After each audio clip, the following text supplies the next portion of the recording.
Hey everyone, this is Catherine again. I wanted to update you. Gosh, I've recorded this video 3 times because I keep rambling too much and I want to make it a little bit shorter and more digestible. First of all, a huge thank you to everyone. I'm just overwhelmed with your generosity. I'm going to be sending everyone individual thank you notes. I'm just a little overwhelmed at the moment, and I hope you'll kind of understand if you get yours a little bit late. So, but I am thanking you. Thank you so very much. So I wanted to update you on the things that have happened. Let's see.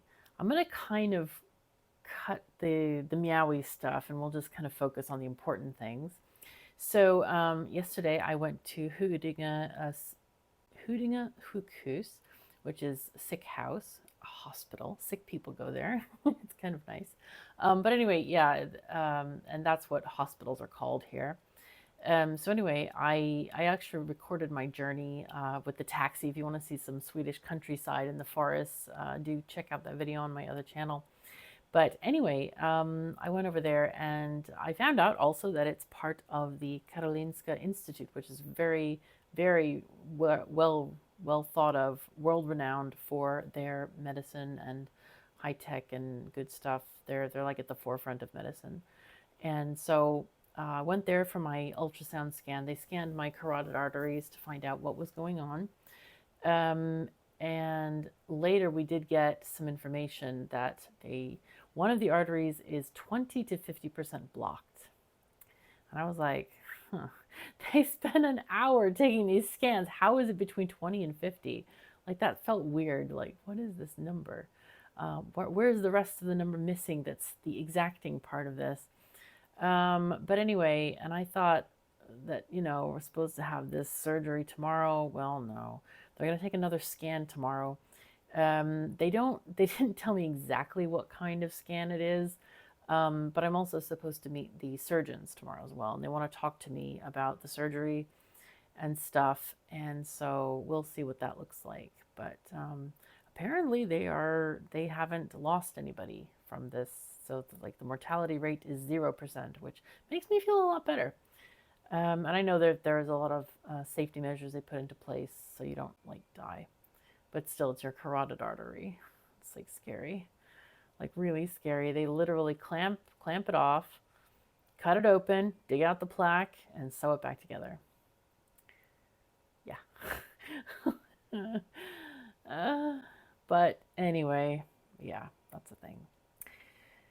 Anyway, we'll find out. I have to go really early in the morning, and if they do the surgery, I'm hoping they do it either tomorrow evening, maybe, or the next day, Friday. I'm hoping I don't have to stay over another weekend, because like that's one of the things that drives me crazy is just being here. I don't know if I've told you this or not, but like this place drives me crazy. It drives me insane. Uh, it's nice, it's modern, but like there's not a single picture on the walls. I literally had to draw my own artwork over there, um, because I'm just mentally brain rotting here. And it's weird because I go between like mental boredom, complete and utter boredom, and then like feeling overwhelmed with like video editing stuff. It's really strange. It's a very strange idea. But yeah, I got so frustrated today because I tell people like I'm like a unicorn or a mermaid, and I don't do well in captivity. And that's where I am now. This place stresses me out. I'm a river, and I feel I've been dammed up. I can't river. I can't be a river. I can't river in a dam. Like I'm just like at the edge of craziness right now. It's so horrible. It's really hard to explain that if you don't understand it. But I don't do well in captivity. I feel like tearing my hair out. I feel like screaming. I feel like doing any number of things that are just, I don't know. It's hard to be here. But I've told Matthias, and as always, he has some nuggets of wisdom to impart. The way he says things and the way he expresses himself and the ideas, it's almost like he plays me like a beautiful instrument. Like he knows what notes to hit for me and what will make me feel calm and peaceful and stuff. I'm going to try to carry his words with me because they are wise words. But yeah, he would be here with me if he could. He is physically incapable of being here with me. So I don't want you to worry about that. He's not a bad partner. He's wonderful. Um, he cannot be here.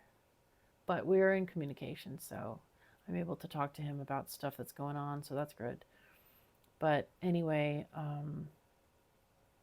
I just have this always feeling of like anxiety in my chest here.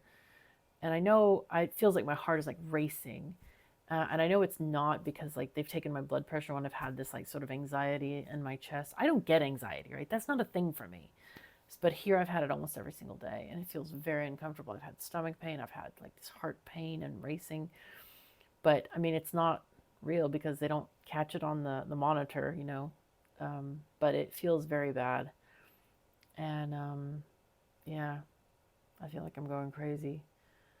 I just got to get out of here. However, it was explained to me that I cannot because when they treat people through the ER and they have issues like I do, like major issues, they are put kind of at the top of the queue for treatment. Like, so if I were to go home, oh yeah, it's not an emergency anymore. So this next surgery that I might have to wait a while until all the, acute patients get treatment, which I'm an acute patient right now because I'm here. But if I were to go home, it's like, oh yeah, she's fine enough to go home. It's not a problem anymore. So I have to stay here as much as I hate it. I hate it with a passion. I can't stand it. But I was allowed to go home today, back to my apartment, because I was like, I gotta check on them cats because like it's been 5 days. I gotta check on them cats, and I love them so much. My little one, she saw me and just started yelling at me. Just, why did you leave? Why? I missed you. Why did you leave? Just yelling at me so much. Poor Eleonora didn't even recognize me. She's just like skittering around, wouldn't let me pick her up. And I had to do a few chores, like pack a couple of things. I dragged down my suitcase I brought a lot of stuff to the hospital so I'm taking the empty suitcase back to pick up the stuff from the hospital when I finally get to leave.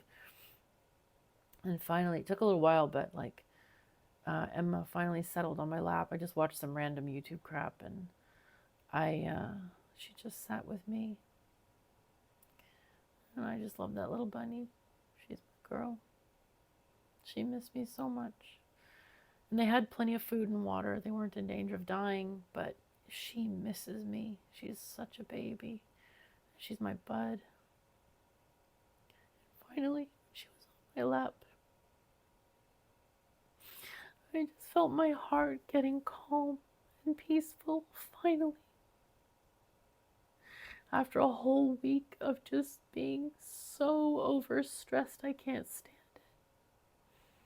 Just having that little baby on my lap, it just felt so good. I miss her so much. She's my tiny bunny. And my little kitten mitten. So, yeah, it's hard. It's really hard. But, I refilled all the food and water and stuff for them and things. So, anyway. Right. So, that was a thing that happened. We also unwrapped my finger yesterday. It was supposed to be unwrapped on Sunday. Surgery on Friday is supposed to be looked at on Sunday. Nobody came. They forbid the nurses to look unless there was an orthopedic doctor. So then Monday, nobody came. And then finally Tuesday, it got to nighttime. We had to call a night doctor because because the nurse unwrapped the bandage and I was like, oh, scary. What the hell's going on here? I won't describe what it looked like because it was like really gross. And we had the night doctor come out, and he unwrapped it, but it actually looked pretty good. Well, good is a relative term. It looks like a Frankenstein experiment right now. I've got like 4 sutures in the top of it. I'm not going to show it to you. And my finger is like flat, like a paddle or like a spade, a shovel. Um, and it looks scary, but it's not infected or anything, and it's healing pretty well. So that's good. Um, but we don't have the results of the culture yet. That's going to come soon. They need to finish growing it. I mean, you can't rush bacteria. It's a thing. And it's funny because like Matthias and I were talking about, he's like, why did you wait so long to tell them about your finger? Like, why didn't you get it treated earlier? And I said, well, I was embarrassed. It's because like it's completely my fault that it got bad, and because I had an injury and then I kept picking at it, picking and picking and picking, and it got infected and started getting just swollen all the time. And so I said, well, you know, wouldn't people here be embarrassed if they caused their own injury? Um, and he says, no.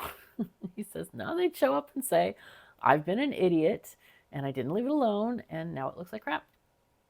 And I'm like, wow, I wish I knew that. I wish I knew that. That simple out of saying it was my fault.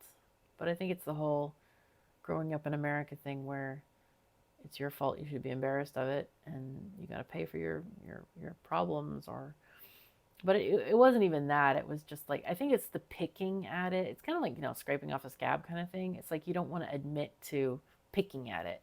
That was even worse than the original injury thing. So my bad. And now it looks bad. And now I'm gonna miss one of the most important gamer fingers. It's the shift finger. So that's not great. But anyway, it'll be fine. Learning about culture. We're trying to be a Swede, and it's rough. Anyway, the other day, I was yesterday actually. I've had a couple of really bad meals here. Like, I'm not very picky, but these were like inedible. So yesterday I was allowed to order McDonald's. Actually, they can't. They don't disallow you anything. And it was funny because it arrived right when the doctor was in the room, and he's like, "Oh, it's fine." I'm like, "Okay." I just had like a cheeseburger and fries. I missed the fries. But the thing is, in Sweden, the food here is a lot healthier. Like they don't put sugar in the fries or high fructose corn syrup, so it's much better quality food, and it doesn't add to your sugar count, because that's also bad for you. But it's kind of cool because, like in American hospitals, when I was in, they would not let any outside food in. Zero, absolutely zero. And yet they would feed me soup that consisted of a bowl of hot water and then ramen salt. Like it's just salt in that packet. It's like some flavor and salt, but it doesn't have any fiber, it doesn't have any protein, it's just junk. And they called that food.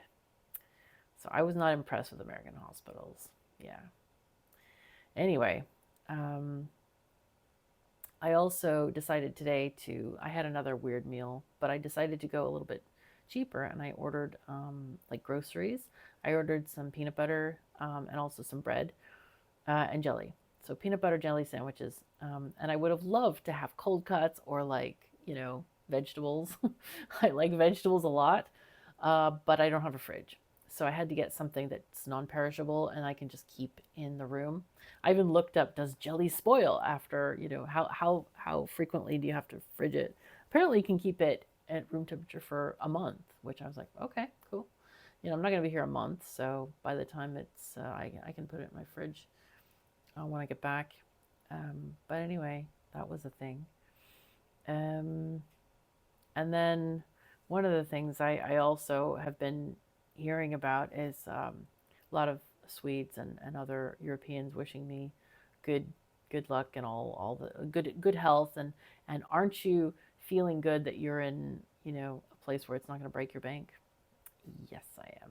Yes, I am. I'm very cognizant of that. That was the number 2 reason for moving here. Actually, the number 1 reason, of course, was Matthias, and the number 2 reason is the healthcare. Absolutely. Um, and I'm very cognizant of it. And somebody wrote to me yesterday, I think it was, This was Mr. Quaid Reactor said, "You're right about the prices in the US. I had to visit the hospital on Friday. I was there for 3 hours and did not get a room, just a bed in the hall, one bag of IV, and some blood work. 7,000 US dollars. That's nuts. That's and you know how they know that? This was on Friday. He's already gotten the bill for this. Just think about that. Freaking greedy US hospitals. Oh my God. So I highly recommend you don't get sick in the US. Don't do it. Move to Europe. Move somewhere that has civilized healthcare. So I have a video actually. Somebody mentioned something about Americans' philosophy of healthcare. And I've been thinking about these things for a long time, but it was a very interesting idea. So I'm gonna make that video and put it up for you. In the meantime, I'm gonna have some Timberborn happening for you. So check that out. We have new update with zip lines and fast transport for the beavers, as well as building like earthen blocks on top of solid structures. So you can build earth on top of houses now. So I'm really excited about that. I spent 2 hours choosing a map today, so I hope you'll check that out. There's another game coming out which looks really cool. The embargo ends tomorrow. I don't know if I'll get it out on time, but we'll see. And of course, I'm going to try some Factorio. I haven't actually played anything yet. I hope I still remember how. But just watch for that. The Timberborn will be released at 8 in the morning CET. So kind of like beavers for breakfast instead of Factorio for breakfast. And yeah, I'm excited for it. So anyway, I'm going to stop rambling here. This video is a lot shorter than the other one, so I think we're going to go with this one. So thank you so very much for joining me. Take care of yourselves and each other, and I'll see you next time.